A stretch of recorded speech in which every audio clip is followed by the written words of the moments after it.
दोस्तों नमस्कार, मैं संजय परिहार और आप देख रहे हैं हमारी खास कहानी श्रृंखला घर घर की कहानी। पहले एपिसोड में आपने देखा कि कैसे रोहित और उसके परिवार ने संवाद और समझदारी से अपने घरेलू विवादों को सुलझाने की कोशिश की। लेकिन क्या यह बदलाव अस्थायी रह पाया? क्या नए हालातों में परिवार फिर से उसी पुराने संघर्षों में उलझ जाएगा या वे कुछ नया सीखेंगे? आइए जानते हैं आज के एपिसोड 2 में कहानी। पिछली बातचीत के बाद रोहित और उसके परिवार ने अपने घर में शांति और सुकून बनाए रखने की ठानी थी।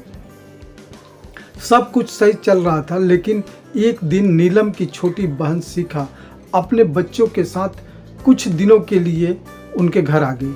शिखा का स्वभाव थोड़ा दबंग था।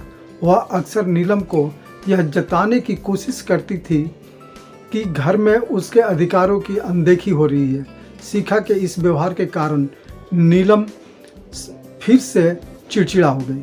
उसने रोहित से कहा, आपके माता पिता हमेशा मेरे खिलाफ रहते हैं, अब मैं कब तक सहन करूं? माता पिता भी असहज महसूस करने लगे। उन्हें लगा कि शिखा के आने से घर का माहौल फिर बिगड़ने लगा है।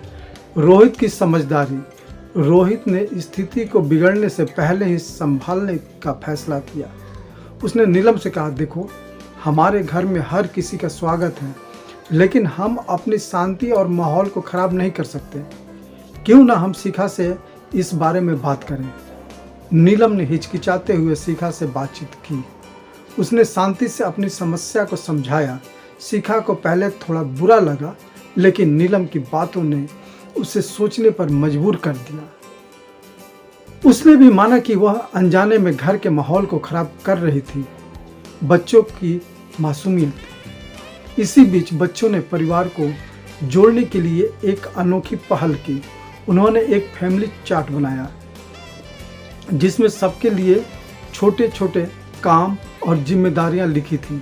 जैसे दादा और दादी बच्चों को कहानियां सुनाएं, मम्मी और पापा बच्चों के साथ खेलें, बच्चे हर दिन मुस्कुराना ना भूलें।